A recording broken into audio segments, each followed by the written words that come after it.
Olá, meus amigos, olá, meus irmãos, a graça e a paz de Jesus seja com todos vocês.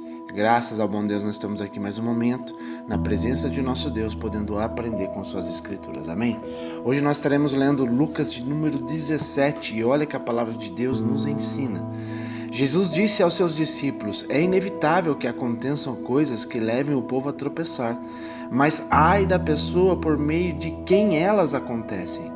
Seria melhor que ela fosse lançada no mar com uma pedra de moinho amarrada no pescoço, do que levar um desses pequeninos a pecar. Tomem cuidado, se o seu irmão pecar, repreenda-o, e se ele se arrepender, perdoe-lhe. Se pecar contra você 7 vezes no dia, e 7 vezes voltar a você e disser, estou arrependido, perdoe-lhe. Os apóstolos disseram ao Senhor, aumenta a nossa fé. E ele respondeu, se vocês tiverem fé do tamanho de uma semente de mostarda, vocês poderão dizer a esta amoreira, arranque-se e plante-se no mar, e ela se lhes obedecerá. Qual de vocês que, tendo um servo que esteja arando ou cuidando das ovelhas, lhe dirá, quando ele chegar do campo, vem agora e sente-se para comer? Pelo contrário, não dirá, prepare o meu jantar, apronte-se e sirva-me enquanto como e bebo. Depois disso você pode comer e beber. Será que ele agradecerá ao seu servo por ter feito o que lhe foi ordenado? Assim também vocês, quando tiverem feito tudo o que lhes for ordenado, devem dizer, somos servos inúteis, apenas cumprimos o nosso dever. A caminho de Jerusalém, Jesus passou pela divisa entre Samaria e Galiléia. E ao entrar num povoado, 10 leprosos dirigiram-se a ele e ficaram a certa distância. E gritaram em alta voz, Jesus, mestre, tem piedade de nós. Ao vê-los, ele disse, vão, mostra-se aos sacerdotes. Enquanto eles iam, foram purificados. E um deles, quando viu que estava curado, ele voltou e, louvando a Deus em alta voz, prostrou-se aos pés de Jesus e lhe agradeceu. Este era samaritano. E Jesus perguntou, não foram purificados todos os 10? Onde estão os outros 9?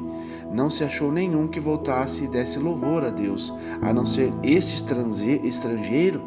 Então ele lhes disse, levanta-se e vá, a sua fé o salvou. Certa vez, tendo sido interrogado pelos fariseus sobre quando viria o reino de Deus, Jesus respondeu, o reino de Deus não vem de modo visível, nem se dirá, aqui está ele, ou lá está, porque o reino de Deus está entre vocês. Depois disse aos seus discípulos, chegará o tempo em que vocês desejarão ver um dos dias do Filho do Homem, mas não verão. Dirão a vocês, lá está ele, ou aqui está, não se apressem em segui-los, pois o Filho do Homem no seu dia será como um relâmpago, cujo brilho vai de uma extremidade à outra no céu. Mas antes é necessário que ele sofra muito e seja rejeitado por esta geração. Assim como foi nos dias de Noé, também será nos dias do Filho do Homem. O povo vivia comendo, bebendo, casando-se e sendo dado em casamento. Até o dia em que Noé entrou na arca, então veio o dilúvio e os destruiu a todos. Aconteceu a mesma coisa nos dias de Ló. O povo estava comendo e bebendo, comprando e vendendo, plantando e construindo. Mas no dia em que Ló saiu de Sodoma, choveu fogo e enxofre do céu e os destruiu a todos. Acontecerá exatamente assim no dia em que o Filho do Homem for revelado. Naquele dia, quem estiver no telhado de sua casa não desça para apanhar os seus bens dentro de casa. Semelhantemente, quem estiver no campo não deve voltar atrás para pegar coisa alguma. Lembre-se da mulher de Ló. Quem tentar conservar a sua vida, a perderá. E quem perder a sua vida, a preservará. Eu lhes digo, naquela noite 2 estarão numa cama, uma será tirada e a outra deixada. 2 mulheres estarão moendo trigo juntas, uma será tirada e a outra deixada.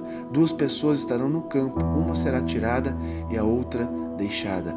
Onde, Senhor? Perguntaram eles. Ele respondeu, onde houver um cadáver, ali se ajuntarão os abutres. Amém? Glórias a Deus por isso. Amados, você vê mais uma vez os ricos ensinamentos que Jesus nos traz através dessas palavras, desses ensinamentos, desses milagres, a tudo que Jesus estava fazendo. Ele deixa muito claro, que na igreja nós podemos trazer para os dias de hoje, contemporâneo agora, que nos dias da nossa igreja haverá muitos escândalos graves, atitudes de pessoas que levarão os outros a cair e abandonar a fé. Nós temos visto isso muito acontecer em nossos dias, né? Falsos profetas, falsos pastores, falsos apóstolos, pessoas enganadoras, né? Não só no meio também das igrejas, mas também no meio das pessoas, né? Às vezes nem tem uma igreja, mas se titulariza a alguma coisa de Deus e ele não é nada, só é um enganador. Então a palavra de Deus diz que, contudo, o Senhor declara muito: ai daqueles por quem vem o escândalo. Haverá grandes consequências, graves consequências para essas pessoas. Então essas pessoas, no momento que elas estão barganhando, que elas estão achando que está tirando proveito de alguma coisa, mal elas sabem, né? Que é um miserável, um pobre, nu, cego, que realmente está sendo conduzido para o inferno, para a morte eterna. Então as pessoas não têm consciência, sabe? Enquanto tá achando que tá tudo certo, tá barganhando, não tá acontecendo nada, que Deus tá fingindo que não tá enxergando, meus amados, isso é um perigo. Então, ai daqueles que veem o escândalo. Jesus deixa muito claro. Amém? Então o Senhor Jesus Cristo ensina aqui aos seus discípulos sobre essa necessidade de perdoar também. Aqui ele está se dizendo sobre o perdão, ele diz que não importa quantas vezes você tem que perdoar o seu próximo, né? 7 vezes aqui é um número simbólico que diz sobre o número da plenitude, é o número da perfeição, o número 7. Então, se alguém vier nos pedir perdão, nós devemos liberá-lo, independente do que a pessoa fez por você. Se a pessoa te maltratou, se a pessoa fez alguma coisa ruim, né, para você, querendo te destruir, querendo te ofender, querendo te difamar, independente do que seja, meus amados, nós temos sim a obrigação de perdoar.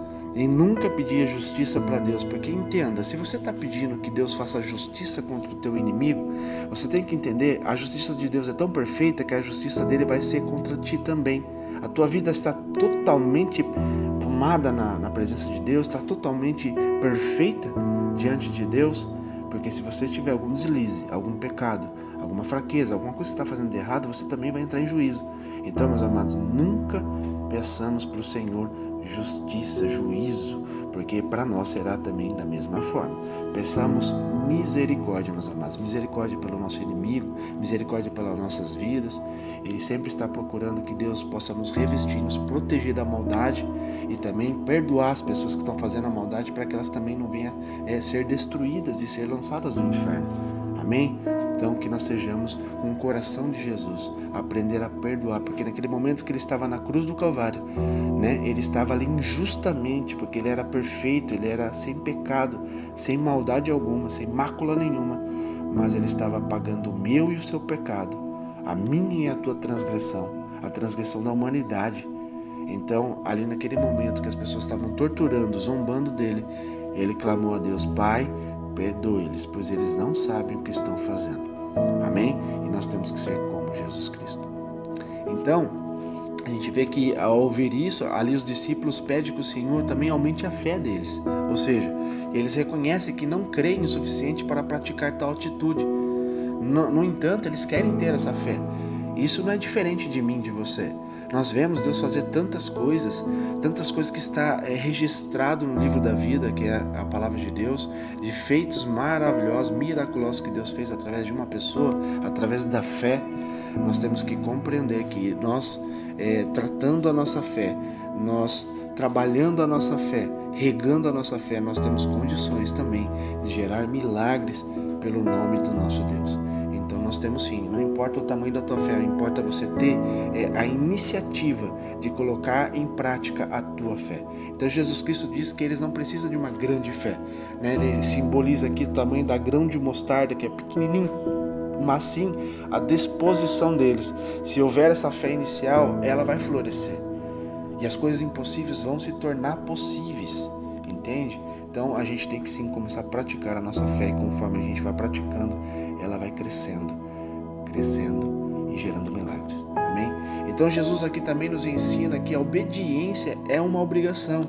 Eu e você temos a obrigação de sermos obedientes à palavra de Deus, cumprir os mandamentos, cumprir as ordenanças, para que nós sejamos segundo o coração de Deus. Ou seja, não devemos nos gloriar por fazer isso ou fazer aquilo que agrada a Deus. Não podemos, porque a glória só pertence a Deus. Nós somos, como ele diz aqui, o Senhor diz que embora façamos tudo isso perfeito. Tudo isso nós fazemos para agradar a Deus, para cumprir os mandamentos. Afinal, devemos nos considerar inúteis, porque nós nada temos se não for a presença de Deus. Nada temos, meus amados. Né? Por isso que a soberba é algo que Deus rejeita e rejeita feio. Tudo aquele que se ensoberba, aquele que se acha que está fazendo alguma coisa, Deus começa a usar ele, usar ela, assim a pessoa começa a se sentir importante. Meus amados, cresceu isso no coração, acabou. Deus, né, pode até dar cordinha para você se arrepender. Se você não se arrepender e continuar nessa levada de você achar que você é alguma coisa, Deus vai sim te derrubar. Amém? Então a gente vê aqui posterior a isso que ele fala sobre os 10 leprosos. Então foram até Jesus Cristo aqueles leprosos com a intenção de serem curados. E antes de qualquer coisa, o Senhor ordenou que eles fossem oferecer uma oferta de cura lá aos sacerdotes. Ele falou, vá até os sacerdotes. E nesse momento que eles saíram para ir até os sacerdotes, eles foram curados, enquanto eles estavam caminhando. Né? E um deles, somente um deles, sendo samaritano ainda, que era um povo rejeitado, era um povo, né, excluído, né, visto como cães. Então, ou seja, um estrangeiro. Ele interrompeu a sua viagem, a sua caminhada, ele voltou até Jesus para agradecer com um coração grato, um coração de alegria pelo que Jesus havia feito por ele. E essa atitude surpreendeu a Jesus, ao que o Senhor respondeu, né, não se achou nenhum que voltasse e desse louvor a Deus, a não ser esse estrangeiro. Então ele lhe disse, né, levanta-se e vá, a sua fé o salvou. Olha que importante você entender isso aqui, a sua fé te salvou. Deus havia dado a cura aos 10, mas a salvação foi só para um, que voltou a agradecer a Deus. Você consegue compreender a importância de nós sermos gratos ao Senhor? A importância não de ser buscar aquilo que nós queremos, buscar a cura, buscar seja lá o que for que você pede para Deus. Quando o Senhor te entrega, você tem que agradecer e continuar louvando ao Senhor para que você tenha salvação. Amém? Então nós devemos ser gratos a Deus. E na verdade a gratidão deve ser uma disposição natural em nossas vidas, isso tem que ser natural. Lembra como o apóstolo Paulo diz lá na 1 Tessalonicenses 5,18, que ele diz assim, em tudo dai graças, em tudo, porque esta é a vontade de Deus em Cristo Jesus para conosco. O Senhor tem, né, o prazer de ter um coração de um homem, de uma mulher que é grato. Porque se o Senhor nos dá a graça dele para nós, que é um favor imerecido, nós temos que compreender que nós não merecemos nada que vem de Deus. Ele nos dá porque Ele nos ama. Ele nos amou primeiro, Ele nos escolheu primeiro. Então nós não somos nada perante Ele. Mas pelo amor, pela graça do Senhor, Ele nos chama para sermos filhos, amados, cuidados por Ele. Amém? Essa é a boa vontade de Cristo Jesus para conosco. Então, para finalizar essa palavra, os fariseus ali começaram a interrogar a Jesus sobre a manifestação do reino de Deus. E o Senhor aqui discorre sobre como isso irá ocorrer da forma precisa. A intenção dele é que não sejamos enganados, meus amados, ou sejamos pegos de surpresa. E eu e você temos que ter a compreensão que nós temos que estar fundamentados na palavra de Deus, para que nós nunca venhamos ser pegos de surpresa. Porque aqui o Senhor está falando claramente que a vinda de Jesus Cristo está muito próxima mesmo, meus amados. Veja os sinais que Deus está trazendo. Deus está trazendo através da natureza, está trazendo através, né, do caos, está trazendo através dos profetas que estão anunciando, né? Coloque, meus amados, em oração, sabe? Não é? Eu acredito que tem muitos homens e mulheres de Deus que estão falando a verdade, realmente da revelação do Senhor. Tem também muitas pessoas que estão tomando por proveito da situação para tentar ganhar fama e poder, mas coloquemos na presença de Deus tudo que nós ouvimos e colocamos para que o Senhor possa nos testificar no coração, porque o Espírito Santo de Deus testifica o que é verdade. Então entenda uma coisa, está muito próxima a vinda de Jesus. A gente está vendo sendo anunciado grandes coisas, pandemias, grandes terremotos que estão vindo para a terra. Isso já foi anunciado. Deus revelou também para o meu pastor. E eu sei sabe que é uma pessoa íntegra, uma pessoa temente ao Senhor e que não é mentira. Então, meus amados, tomemos cuidado. A vinda de Jesus, ele diz aqui que vai vir como um relâmpago, né? Que acende de um lado para o ocidente e a gente sobe aquele risco e acabou. Então está muito próximo que nós não venhamos ser pegos de surpresa, porque o que Jesus está dizendo aqui no final desse Lucas 17 é que um está no campo, dois está no campo, um fica e um sobe. 2 está no telhado, um fica, um sobe. Quer dizer, metade da população vai ficar. Só para você ter um cálculozinho, muita gente vai ficar, meus amados, porque vai ser pego de surpresa. Ele diz ali, né, como exemplo, que nem na época de Noé, ninguém dava valor, ninguém estava acreditando que ia acontecer, né? Titularizavam Noé como louco, maluco, nunca, nem existe chuva, você é louco, por que você está fazendo um barco? Né? Por que você está colhendo os animais dentro do barco? Você é maluco? E o que acontece? A hora que fechou a porta, o Senhor inundou a terra, entende? Todos morreram, menos a família de Noé. Sodoma e Gomorra, a mesma coisa. Deus falou que vai trazer juízo, né? E Abraão, por causa da fé de Abraão, por causa do amor, né, de Abraão para com Deus, Deus ali pelo amor a ele clamou: Senhor, se tiver 50, Senhor, se tiver 30, Senhor, se tiver 20, Senhor, se tiver 10. Ele foi ali testando a fé dele, né, para com Deus, e Deus falou: se tiver, eu perdoo, se tiver, eu perdoo. E naquele momento foi salvo somente Ló e sua família. E ainda assim a esposa olhou para trás e ela morreu. Só foi salvo Ló. Então, meus amados, temos que tomar cuidado, que o juízo de Deus está vindo para a terra, está acontecendo as coisas. E nós precisamos guardar a nossa casa, a nossa salvação. E você está tendo a oportunidade de ouvir a palavra de Deus, a verdade, né, para que nós possamos ter um caminho, né, de santidade perante Deus, para que nós não venhamos cair no engano, para que nós não venhamos perder a nossa salvação. Amém? Essa é a palavra de hoje. Que Deus te abençoe, que Deus ilumine a tua mente e o teu coração para que você nunca venha ser pego de surpresa, e que Deus te abençoe. Fique na graça e na paz de Jesus Cristo.